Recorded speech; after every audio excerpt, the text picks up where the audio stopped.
we'll still have problems with Iran's sponsorship of terrorism, its funding of proxies like Hezbollah that threaten Israel and threaten the region, the destabilizing activities that they're engaging in, including in places like Yemen.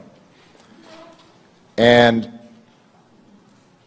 my hope is that, building on this deal, we can continue to have conversations with Iran that incentivize them to behave differently in the region. And with Miranda Khan, J.D. Hayworth welcoming you back to Newsmax Prime. Miranda, our president seems to be pushing this agreement with Iran on the basis of hope. Yeah, leaving many asking, is that the right logic for the U.S. and our allies? Well, someone we ought to ask about this is a gentleman who served with distinction, having been the director of both the National Security Agency and the CIA, General Michael Hayden. He joins us from Newsmax, Washington. Mike, thanks for making time on Newsmax Prime. And before we get into the intricacies, thank you, sir.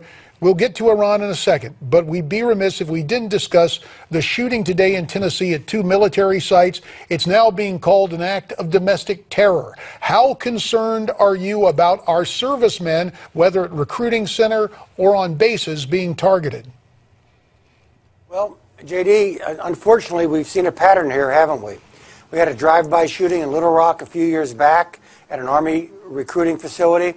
We had the horrible massacre at Fort Hood, and not very far from where I'm sitting now, we had the incident at the Washington Naval Yard. Now, 2 of those we could attach to the global jihad. The other one was just a demented individual in the United States. And so I think we're just going to have to take a deep breath and pause and find out what the facts are in this case before we begin to make any conclusions. All right, General, we want to switch gears. After more than a decade of negotiations, Iran and world powers have reached a deal over Iran's nuclear program, and some of the concessions the U.S. made are finally coming out. One of them being is about the inspections and verification. Obama says inspectors will have access to any site in Iran, but they have to give the Iranians notice. So some are asking, does this negate these inspections? It actually puts a dent in them, Miranda, as far as I'm concerned. Anytime, anywhere was the going in position. What we've got is a negotiating process whereby the Iranians can object and it gets elevated to another body and finally to another body before the inspectors, we would hope, are permitted to go to an installation.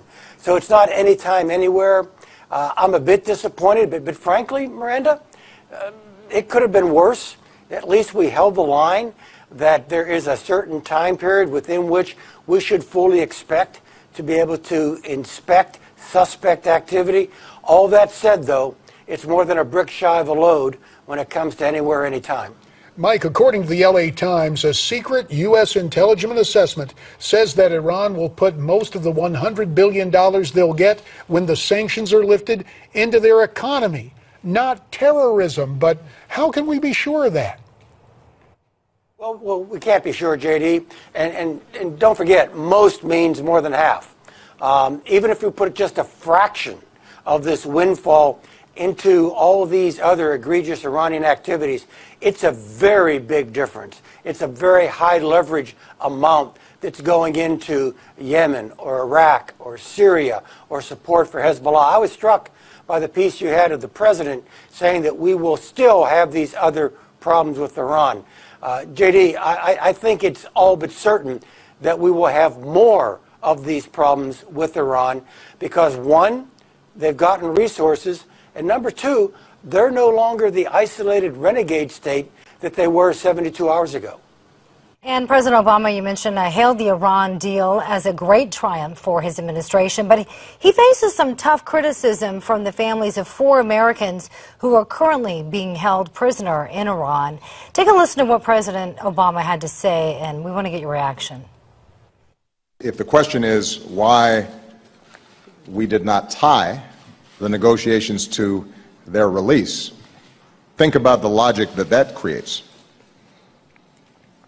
Suddenly Iran realizes, you know what, maybe we can get additional concessions out of the Americans by holding these individuals. General, is there any truth to this statement?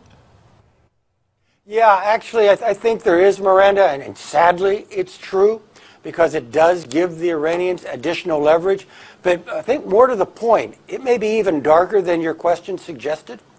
Here are the Iranians who had an opportunity to show that they were setting out on a new course of action and simply refused to take it. In fact, they didn't even entertain the question.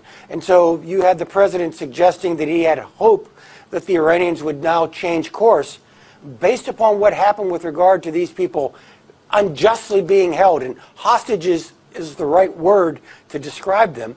The Iranians didn't move on that. So that might give you some evidence as to what kind of expectations you might have that these guys are going to change policy and change direction. Mike, 40 seconds. In diplomatic terms, it's called linkage, linking one action to another.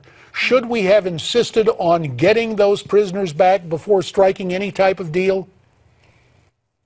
I don't think I would have insisted, JD, and again, it's just back to the mechanics of negotiations.